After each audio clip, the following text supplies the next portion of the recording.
సర్వాధికారియు నిరంతర స్తోత్రార్హుడు యేసుక్రీస్తు ప్రభువారి ప్రశస్త నామంలో ఉదయకాలపు వర్తమానాల కొరకు ఎదురు చూస్తున్న మీ అందరికీ ఇమాన్యుయల్ మినిస్ట్రీస్ తరపున మా శుభాభివందనాలు తెలియచేస్తున్నాను. క్రీస్తునందు మాకు అత్యంత ప్రియమైన దైవజనాంగమా, మీ అందరి ప్రార్థనల ద్వారా మెదక్ టౌన్లో ఈ రోజు నుండి జరగబోతున్న మీటింగ్స్ నిమిత్తమైన అన్నీ దరిదాపుగా సంపూర్తి చేయటానికి ప్రభు కృప చూపించారు. ఈరోజు నుండి 26, 27, 28, 29 మే నెల 2026 సంవత్సరం ఈ గ్రౌండ్లో మీటింగ్స్ ఈ దినం నుంచి జరగబోతూ ఉన్నాయి. ప్రత్యేకంగా ఈ గ్రౌండ్ ఆసియా ఖండంలోనే పేరుగాంచిన మహాగొప్ప మందిరం సిఎస్ఐ మెదక్ చర్చ్ అంటారు కదా, ఆ మెదక్ చర్చ్ పర్మిసెస్లో ఈ మీటింగ్స్ జరుగుతూ ఉన్నాయి. ఈ రోజు నుండి ప్రారంభం కాబోతున్నాయి. నిశ్చయంగా ఈ పరిసర ప్రాంతాల్లో ఈ మీటింగ్స్ ద్వారా గొప్ప ఉజ్జీవ జ్వాల వచ్చిన ప్రతి హృదయ క్షేత్రంలో పరిశుద్ధాత్మ దేవుడు పుట్టించినట్లుగా మీ అందరి ప్రార్థనలో జ్ఞాపకం చేసుకోండి. మెదక్ జిల్లా, సంగారెడ్డి జిల్లా, కామారెడ్డి జిల్లా, నిజామాబాద్, ఇంకా ఆయా పరిసర ప్రాంతాల్లో ఉన్న ప్రజలందరినీ ప్రేమపూర్వకంగా ఆహ్వానిస్తూ ఉన్నాం.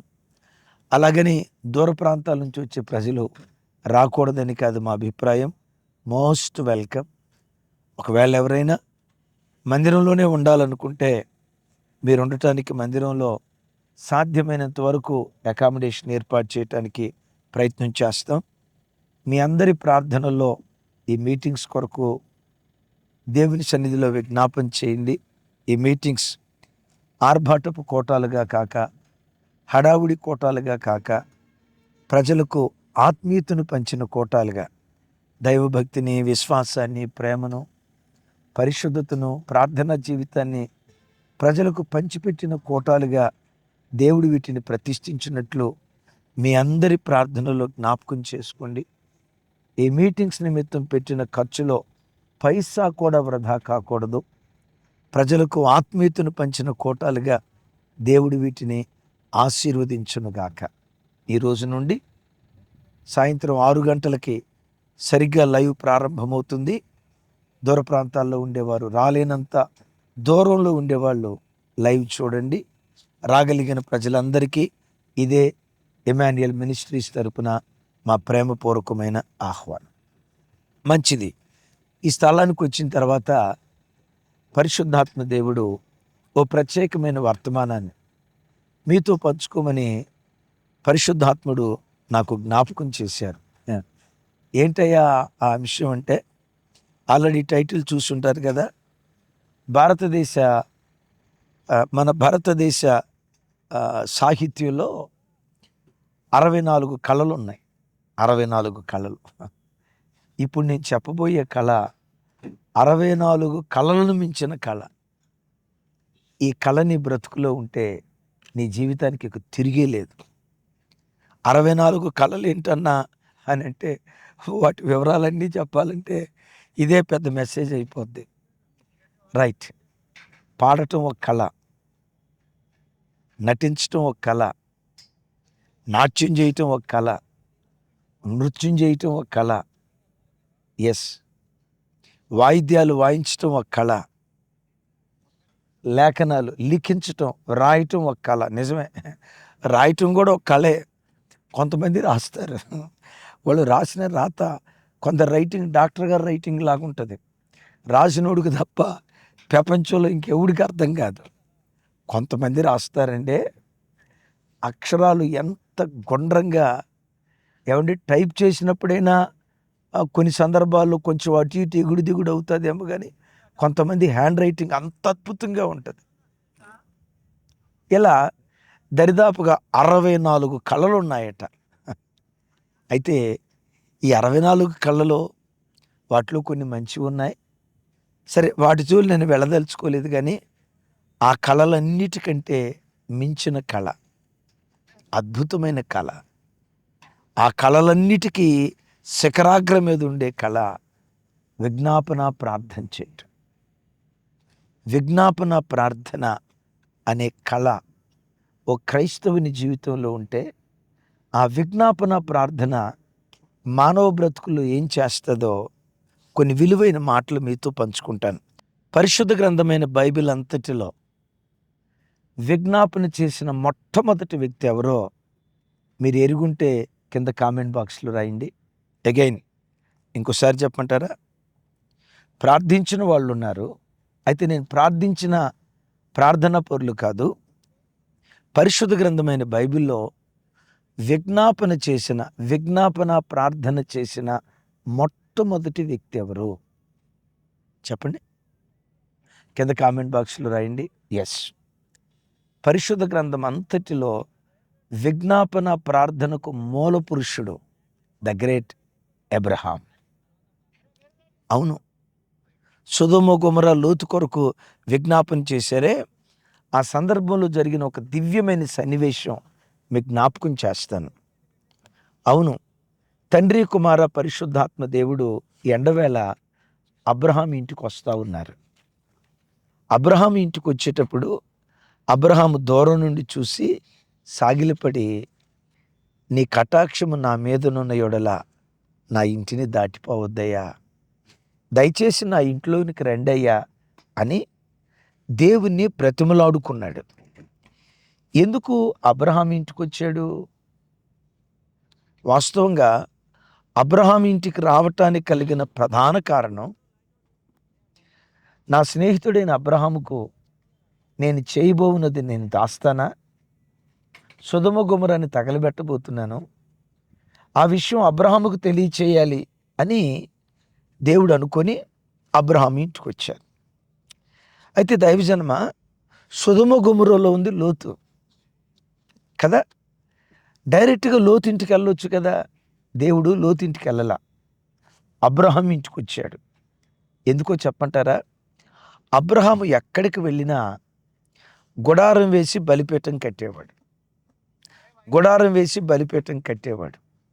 బలిపీఠం ఎన్నో ఆత్మీయ అర్థాలకు గుర్తు, మెట్టుకు ప్రార్థనా జీవితానికి గుర్తు.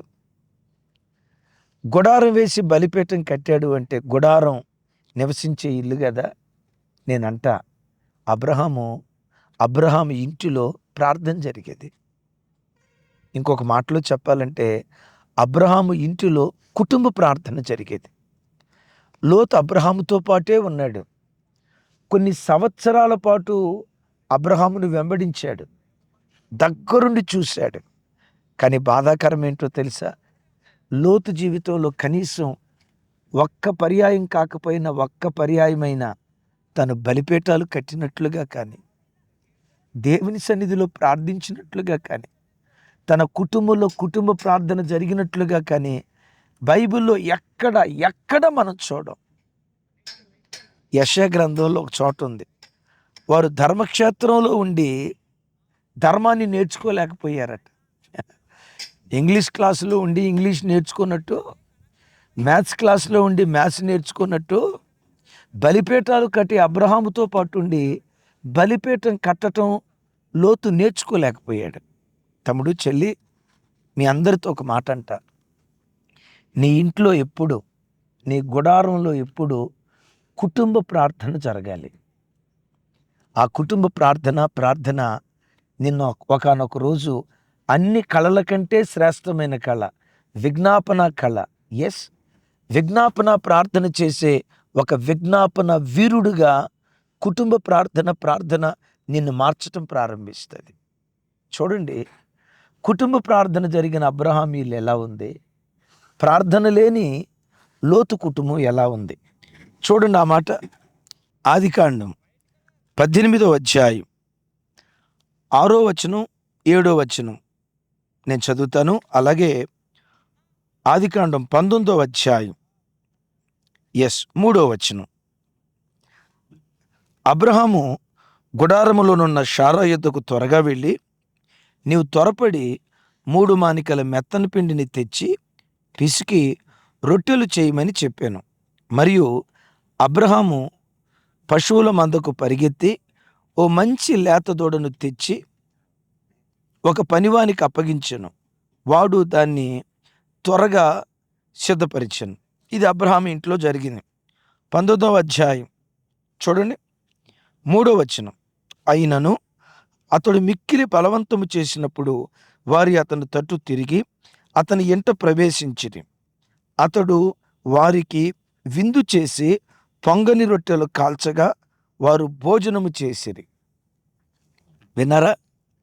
అబ్రహాం ఇంటికి దేవుడు వచ్చారు, లోతింటికి బలవంతం చేయటాన్ని బట్టి దేవుడు వెళ్ళాడు. అబ్రహాం ఇంటికి వచ్చేటప్పుడు బలవంతం చేయలేదు, దేవుని బలవంతం చేయలా, యథేచ్ఛగా దేవుడు వచ్చాడు. అయితే అబ్రహాం ఇంటికి వచ్చినప్పుడు అబ్రహాం ఏం చేశాడట? షార్మ దగ్గరికి వెళ్ళాడు, అమ్మ పిండి పిసుకు, రొట్టెలు తయారు చేయి. మందలోకి వెళ్ళాడు, లేత దూడను తీసుకొచ్చాడు. ఎస్, పని వాళ్ళకి చెప్పి ఈ కొవ్విన దూడను వధించను అన్నాడు. అంటే దేవునికి ఆతిథ్యం ఇవ్వటానికి అబ్రహాం ఇంట్లో షారమ్మ పనిచేసింది, పనివాళ్ళు పనిచేశారు, అబ్రహాము పనిచేశాడు. వేరే లోతింటికి వచ్చేసరికి వ్రాయబడిన విచిత్రమైన మాట ఏంటో తెలుసా? అతడే రొట్టెలు కాల్చి అతడే తన ఇంటికొచ్చిన వారికి ఆహారాన్ని సిద్ధపరిచాడు అని బైబిల్లో రాసింది.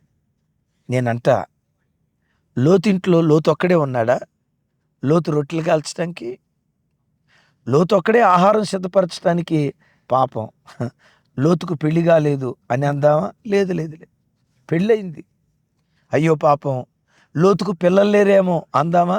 పిల్లలు లేకపోవటం ఏంటండి, 2 పిల్లలు, ఇంట్లో 3 ఆడోళ్ళు. నేనంట, సహజంగా ఇంట్లో వంట చేసేది ఆడోళ్ళ మగోళ్ళ? మిమ్మల్ని అడుగుతున్నా, ఇంట్లో సహజంగా వంట చేసేది ఆడోళ్ళ మగోళ్ళ? అఫ్కోర్స్ హైదరాబాద్ లాంటి సాఫ్ట్వేర్ రంగంలో ఆడ మగ కలిసి వంట చేసుకుంటారు, తప్పేం కాదు. ఒక భార్యకు వంట చేసి పెట్టడం తప్పేం కాదు. అయితే నేనంట, లోతింట్లో 3 ఆడోళ్ళు ఉన్నారు. లోతే పిండి పిసికినట్లుగా, రొట్టెలు కాల్చినట్లుగా, ఆహారాన్ని సిద్ధపరిచినట్లుగా లేఖనాల్లో రాయబడి ఉంది. మరి భార్య ఏమైంది? భార్య ఎందుకు చేయలా? భార్యకి చెప్పలేదా? ఒకసారి మిమ్మల్ని అడుగుతా, కూతుర్లకు చెప్పలేదా లోతు? చెప్పండి. అయ్యో పాపం, లోతు కూతుర్లకు చెప్పుండడేమో, చెప్తే చేయకపోదురా, భార్యకి చెప్పలేదేమో, చెప్తే చేయకపోయేదా అని అంటారా? నేనంట, చెప్పలా. ఎందుకు చెప్పలేదు? చెప్పిన వాళ్ళు చేయరు కాబట్టి, మాటిని రకాలు కాదు కాబట్టి. చెప్పినా భర్త మాటకు లోబడే భార్య కాదు, చెప్పినా తండ్రి మాటకు లోబడే కుమార్తెలు కాదు. వాళ్ళకి చెప్పి నా పరువు బాగొట్టుకునే దానికంటే అతిథుల ముందు నేనే చేసుకుంటే పోలా అని అన్ని పనులు తానే చేసుకున్నాడు. అబ్రహాం ఇంటికి రండి. అబ్రహాం ఇంటిలో భార్య 3 మానికల పిండి. ఈ మధ్యాహ్నం టైంలో ఎప్పుడు పడితే ఎప్పుడు గెస్టులను తీసుకొచ్చి వంట చేయమంటే ఎవరు చేస్తారండే? నేను చేయను అని షారం మనలా. ఏమయ్యా, నేను పరిగెత్తుకుంటా చేయటానికి నేను పడుసుదాన్నే? నా వయసు ఎంత? 89. ఈ వయసులో ఇప్పుడు 3 మానికల పిండి ఎవరు చేస్తారు? నేను చేయను అని అనలా. అబ్రహాము మాట చెప్పిన తోడనే షారమ్మ పని చేస్తుంది, పనివాళ్ళు పని చేస్తున్నారు. బిడ్డలారా, కుటుంబ ప్రార్థన ఏ ఇంట్లో జరుగుతుందో ఆ ఇంటిలో ప్రజలు వినయ విధేయతలతో బ్రతుకుతారు. కుటుంబ ప్రార్థన ఏ ఇంట్లో జరుగుతుందో ఆ ఇంటిలో ఐక్యత ఉంటుంది. కలిసి ప్రార్థించే కుటుంబాలు కలిసి బ్రతకటానికి దేవుడు కృప చూపిస్తాడు. ఆమేన్. కలిసి బ్రతకటానికి దేవుడు కృప చూపిస్తాడు. తమ్ముడు, చెల్లి, మీతో ఒక మాట అంట. భార్యాభర్తల మధ్యలో మనస్మర్థులు ఉన్నాయా? మీకు పిల్లలకు మధ్యలో మనస్మర్థులు ఉన్నాయా? కుటుంబంలో తెలియకుండా ఎప్పుడు ఏదో ఒక కిచ్చులాట జరుగుతుందా? ఓ శుభవార్త, కుటుంబంలో ఉన్న ప్రతి సమస్యను పరిష్కరించే వేదిక కుటుంబ ప్రార్థన బలిపీఠం. తమ్ముడు, నా మాట వినండి. ఈ వాక్యం వింటున్న అన్నయ్య, ప్రియ చెల్లి, ప్రియ అక్క, ఈ మాట వినండి. నీ కుటుంబంలో ఉన్న ప్రతి వివాదాన్ని పరిష్కరించే పరిష్కార స్థలం కుటుంబ ప్రార్థన. మరొకటి ఏదీ లేదు. అద్భుతం. దేవుడు వచ్చాడా? దేవుడు వచ్చి ఆయన ఒక మాట అన్నారు, మీదటి నీ ఒడిలో చక్కని కుమార్ ఈ వయసులో నాకు శారా నువ్వు నా కలదా మీదిటికి ఇదే రోజుకి అన్నాడు. తెలుసా, దేవుడు ఆ ఇంట్లో అడుగు పెట్టాడు. ఆయన మహా గొప్ప కృపని బట్టి అబ్రహాము ఇంటిలో ఉన్న ఆ కొరతను, ఆ లోటును దేవుడు తీర్చేశాడు. ఈ ఉదయం వాక్యం వింటున్న తమ్ముడు చెల్లి, నీ ఇంట్లో ప్రతిరోజు కుటుంబ ప్రార్థన జరిగితే, నీ ఇంట్లో ఏ లోయలు ఉన్నాయో, ఏ కొదువులు ఉన్నాయో నిశ్చయముగా నీ లోయలు దేవుడు పూడ్చునుగాక. ఉద్యోగం కొదువుగా ఉందా? ఆరోగ్యం కొదువుగా ఉందా? ఆర్థిక విషయాలు కొదువుగా ఉన్నాయా? ఇంట్లో భక్తి కొదువైపోయిందా? పరిశుద్ధ జీవితం కొదువైపోయిందా? విశ్వాస జీవితం కొదువైపోయిందా? దేవుని వెంబడించే విషయంలో కొదువుగా ఉన్నారా? ఏ లోయ మీ ఇంటిలో ఉందో యేసు నామం పేరిట, యేసు నామం పేరిట ఆ లోయను నా దేవుడు పూడ్చునుగాక. ఎవరిని దేవుడు? లోయలు పూడ్చే దేవుడు. నీ ఇంటిలో ఉన్న ప్రతి కొరత నా దేవుడు తీర్చున్నట్లుగా నువ్వు చేయాల్సిన పని సుమీ, కుటుంబ ప్రార్థన బలిపీఠాన్ని కట్టుకో. రైట్, కుటుంబ ప్రార్థన బలిపీఠం కట్టుకున్న అబ్రహాముతో దేవుడు అంటాడు, ఇదిగో నేను సొదొమను తగలబెట్టడానికి వెళ్తున్నాను అన్నాడు. అయ్యా, 100 మంది నీతిమంతులు ఉంటే ఆ పట్టణాన్ని కాపాడుతావా? తప్పకుండా కాపాడుతాను. డౌట్ వచ్చింది, మరి ఎంతమంది ఉన్నారో లేదో. 50 మంది ఉంటే కాపాడుతావా? ఎస్, 50 మంది ఉన్నా కాపాడుతా. కూరగాయలు బేరవాడుతున్నాడు. అయ్యా, 40 మంది ఉంటే కాపాడుతావా? ఎస్, 40 మంది ఉంటే ఆ 40 మందిని బట్టి పట్టణాన్ని నేను కాపాడుతాను. ఎందుకో డౌట్ వేసింది. ఒకవేళ 40 మంది లేకపోతే 30 మంది ఉంటే కాపాడుతావా? అయ్యా, తప్పకుండా కాపాడుతాను అబ్రహమా అంటాడు. ఇప్పుడు నీతో మాట్లాడటానికి తెగిస్తున్నా, ఏమనుకోకయ్యా. దుమ్ము లాంటి వాడిని, ధూళి లాంటి వాడిని 20 మంది ఉంటే కాపాడుతావా? ఎస్, 20 మంది ఉన్నా 20 మందిని బట్టి పట్టణాన్ని నేను కాపాడుతా. విన్నారా? ఇప్పుడు అంటాడు, ఈ ఒక్కసారి నన్ను ఓర్చుకోయా, 10 మంది ఉంటే కాపాడుతావా? చూసారా, దీన్ని ఏమంటారంటే అడిగిన దాన్నే మాటి మాటికి అడగటం. విసుక్కోకుండా మాటి మాటికి అడగటాన్ని విజ్ఞాపన ప్రార్థన అంటారు. మొదట ప్రార్థన చేశాడు, ఆగల. ఎగైన్ ఆగల, మరలా విషయం చేశాడు. వింటున్నారు ఈ మాట? అన్ని కళల కంటే ప్రార్థన గొప్ప కళ. ప్రార్థన కంటే విజ్ఞాపన ప్రార్థన, విసుగుదల లేని ప్రార్థన, పట్టుదల కలిగిన ప్రార్థన అన్ని ప్రార్థనల కంటే గొప్ప ప్రార్థన. విన్నారు ఈ మాట? ఎంతటితో ఆగిపోయాడు. కొసమెరుపు నేనంట, మరి ఇంత ప్రార్థన చేశాడు కదా అబ్రహాము, ఇంత ప్రార్థన చేశాడు కదా అబ్రహాం. సొదొమ పట్టణం కాపాడబడిందా, కాల్చబడిందా? కాల్చబడిపోయింది. ఇంత విజ్ఞాపన చేసినా ఎందుకు కాల్చబడింది? అబ్రహాం ఎక్కడ ఆగాడు? అబ్రహాము 10 మందితో ఆగిపోయాడు. అంటే అబ్రహాము లెక్కలేంటి? లోతు నీతిగానే బ్రతికాడు. సరే, తన పిల్లలు ముగ్గురు ఉన్నారు. వాళ్ళ అల్లుళ్ళు కానీ, లేకపోతే లోతు అక్కడ అడుగుపెట్టిన తర్వాత ఒక 10 మందినైనా రక్షించకపోయి ఉంటాడా? కనీసం ఒక 10 మంది అయినా నీతిగా బ్రతకపోయి ఉంటారా అని అంతటితో ఆగాడు. నేనంట, అబ్రహాం అక్కడి నుంచి కొంచెం దిగి ఒక్కడున్నా కాపాడుతావా అయ్యా? ఒక్కడున్నా కాపాడుతావా? ఎందుకు? లోతును గూర్చి బైబిల్లో చూస్తాం కదా, నీతిమంతుడగు లోతు. ఎస్, లోతు నీతిమంతుడే. కుటుంబ ప్రార్థన లేకపోయి ఉండొచ్చు, కుటుంబ ప్రార్థన బలిపీఠాలు కట్టకపోయి ఉండొచ్చు. లోతు నీతిమంతుడే సుమే. లేఖనాల్లో రాయబడి ఉంది కదా. అబ్రహాము ఈ మాట అడుగుంటే బాగుండేది. ఏమని? నీతిమంతుడు ఒక్కడున్న పట్టణాన్ని కాపాడుతావా? మీకు తెలుసా, ఒక్క నీతిమంతుడిని బట్టి పట్టణాన్నే కాదు, దేశాన్ని దేవుడు కాపాడతాడట.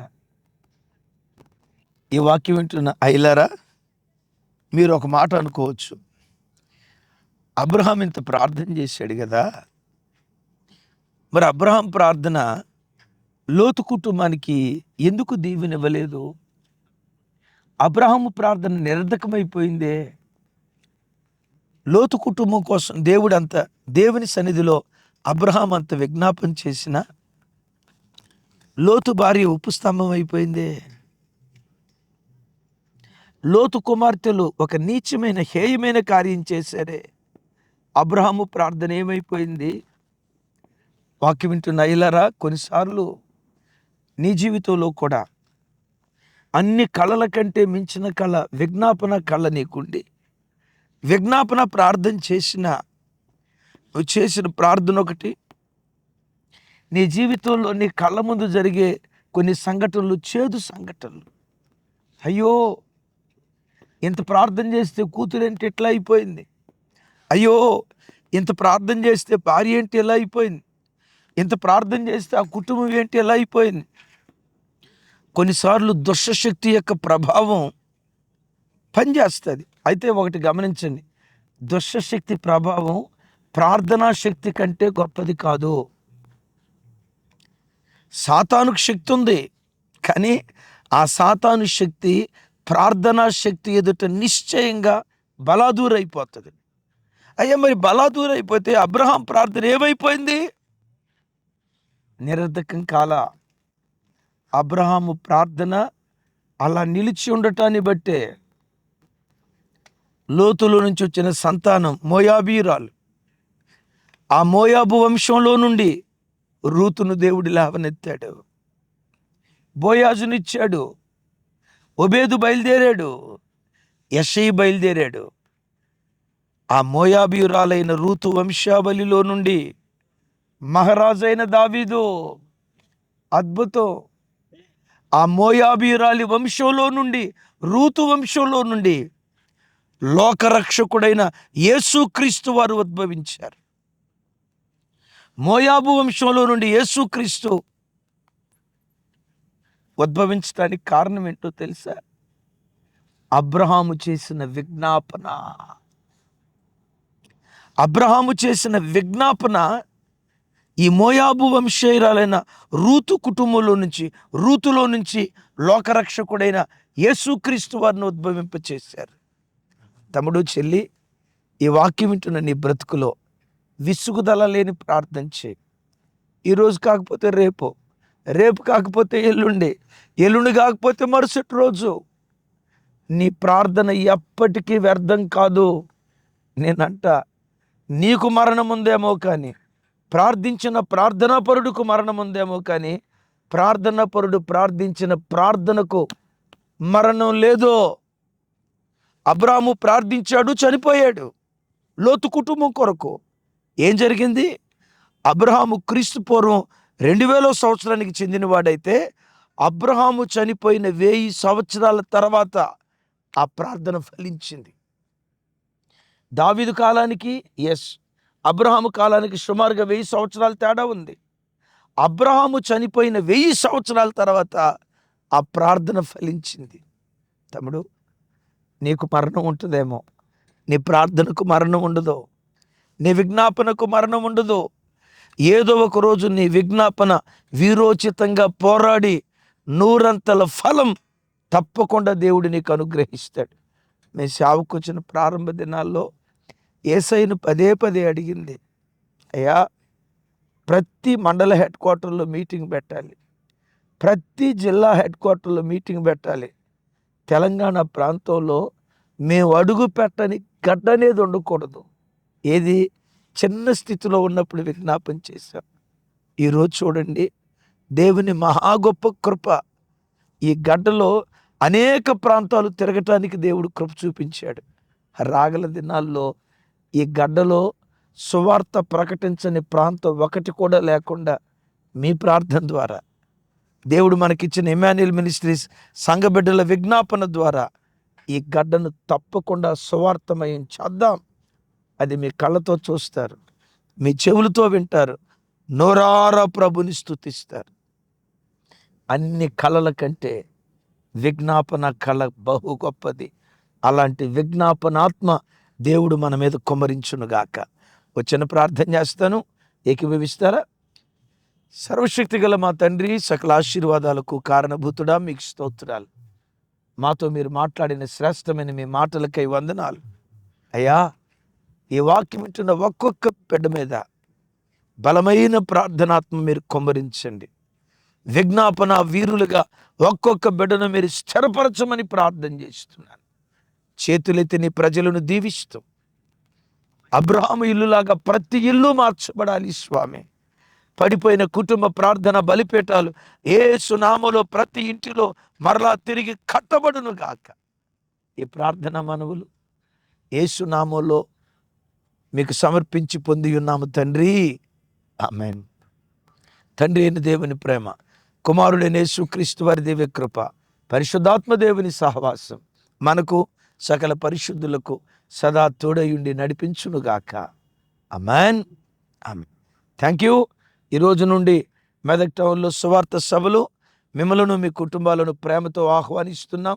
ఈ పట్టణంలో, ఈ పరిసర ప్రాంతాల్లో, ఈ జిల్లాలో గొప్ప ఉజ్జీవ జ్వాల మీ ప్రార్థన శక్తి ద్వారా పరిశుద్ధాత్మ దేవుడు కలుగు చేయునుగాక. ఆమేన్.